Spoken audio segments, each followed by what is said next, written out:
Hey everyone, we have a Meta Monday update today.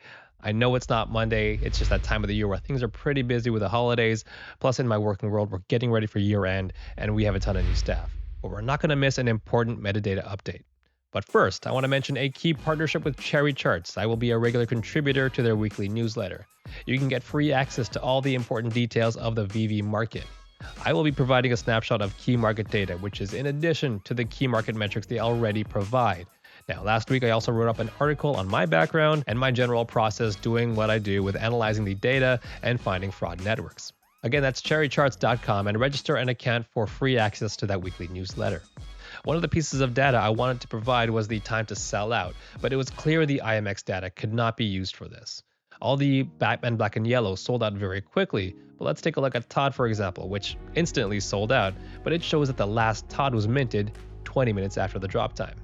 So this tells me a few possible things. Either IMX is slow or there is some kind of off-chain processing or checking that is done before sending the information to IMX to mint. If it is off-chain processing, I'm fine with it, but I do know some people might not be. You see, I follow a lot of other crypto and NFT projects, and without naming names, one of the selling points for some projects, for some crypto projects, is their speed of transactions. On one hand, they'll say, hey, they're superior and they're the most scalable because of that fast speed. On the other hand, crypto purists will say they're not a true crypto platform because a lot of them use off-chain processing to help them speed things up. Just my personal opinion, I don't care how the backend is programmed. As long as the interface works, it's quick, it's secure, and it's transparent, with an emphasis on that it simply just works. The future of crypto mass adoption will require bringing in the masses who don't know or care about the backend programming. I believe the nitpicking of the code behind it all will be like people debating between a Cabernet Sauvignon from different regions, when in reality, most people only know wines as simply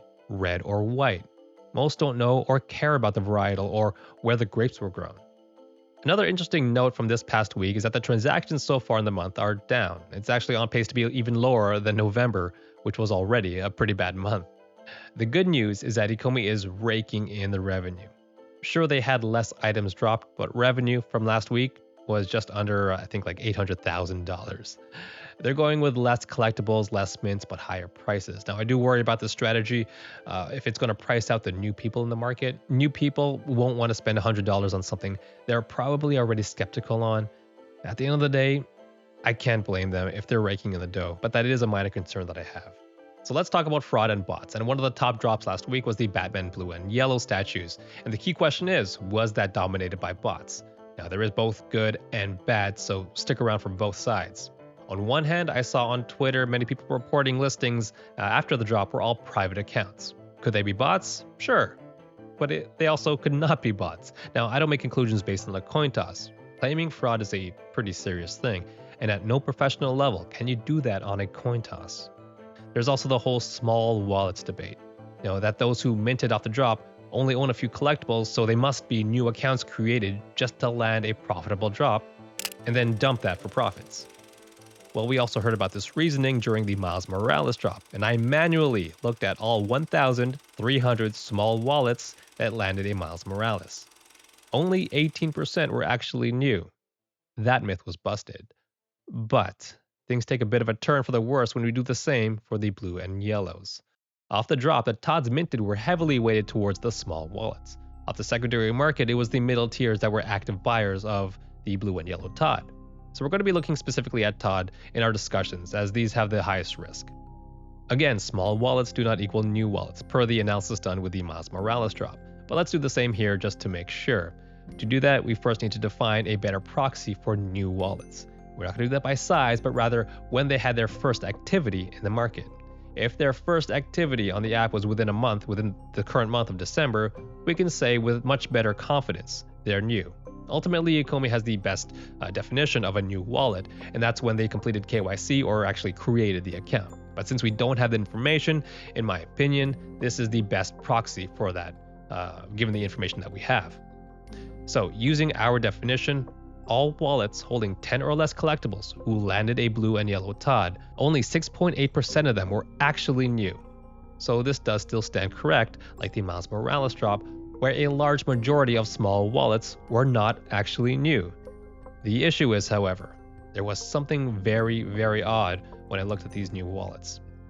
Almost all of them had their first activity on a very specific date, December the 13th. And yes, that is the same date that Todd was dropped.